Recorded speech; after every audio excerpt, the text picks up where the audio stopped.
Primeiro, a questão de que, primeiro, é muito importante integrar a logística no planejamento urbano, no planejamento de mobilidade, antes da gente querer dar um passo maior que a perna. Então, acho que isso é um grande aprendizado para todos os municípios brasileiros. Outra questão é a questão dos dados, porque dados, tanto públicos como privados, sempre existem limitações. Seja limitação porque uma cidade sistematiza de um jeito os dados e a outra de outro, então é difícil unificar a informação. A consolidação dos dados é muito complicada. Ou até acesso, né? Porque muitas empresas não liberam esses dados, principalmente de aplicativo, de transportadoras.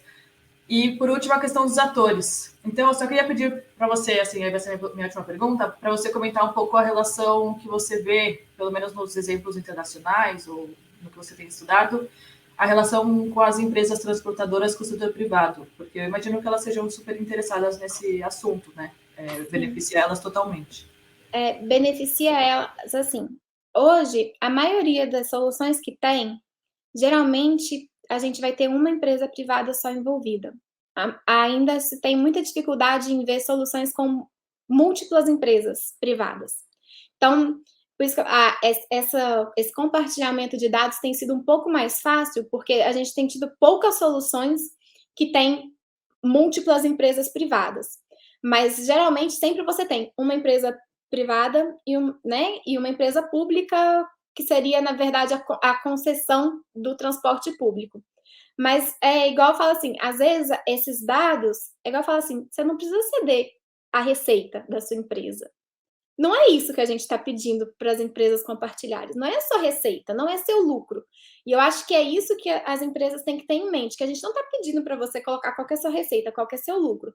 A gente fala o compartilhamento de dados, são dados básicos para a gente fazer operação e planejamento de transportes.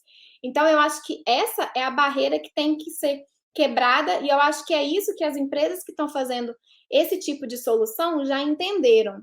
E eu estava lendo até um artigo esses dias que as empresas de transporte elas estão dispostas a ceder, por exemplo, dados para terceirizar seu serviço quando elas veem lucro nisso. E assim, a hora que elas percebem que elas não precisam ceder qual que é o lucro, qual que é a receita que elas estão tendo. Elas precisam ceder o mínimo para aquela empresa que está fazendo o transporte dela fazer o trabalho dela. E aí, isso dá certo. Então, eu acho que é isso que é um grande quebra de paradigma na hora das empresas fazerem essas parcerias, que é quando elas percebem que o dado que elas precisam dar é praticamente, eu estou saindo daqui para lá. Eu preciso estar nessa hora, sair daqui para ali, nessa hora, naquela hora. A minha carga tem essas dimensões, que é basicamente isso. Eu preciso ter esse veículo, são essas coisas. Assim, hoje ainda a gente tem um problema do transporte de carga, que é a segurança. Esse é um grande problema aqui no Brasil, que outros lugares não têm.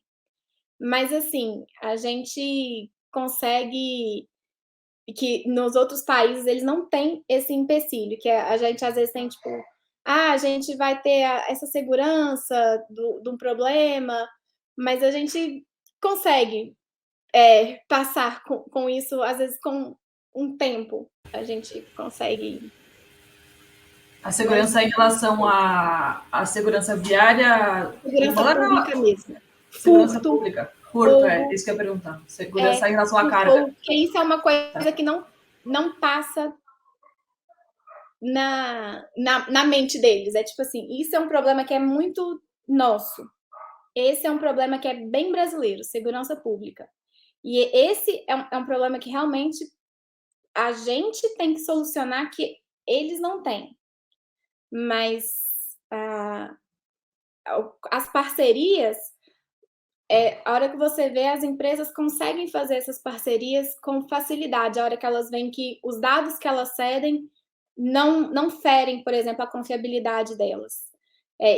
Mas, assim, quando você tem mais de uma empresa privada, aí elas começam a ficar um pouco receosas, porque aí elas não querem falar o de onde para onde. Entendeu? Por enquanto, as soluções que eu vi estão dando muito certo, porque está em uma pessoa só. Mas, assim, vai também muito da empresa de transporte consolidar esses dados e não ficar vazando os dados, por exemplo. Eu acho que também construir isso vai muito de uma construção de uma rede de confiança também. Isso é uma coisa muito importante, assim. Vai de uma rede, é uma relação de confiança que tem que ser construída. Olha, eu estou dando os meus dados para você, empresa de transporte público, mas não é para você passar para o meu concorrente. Você está gerindo isso, não é para você passar para o meu concorrente.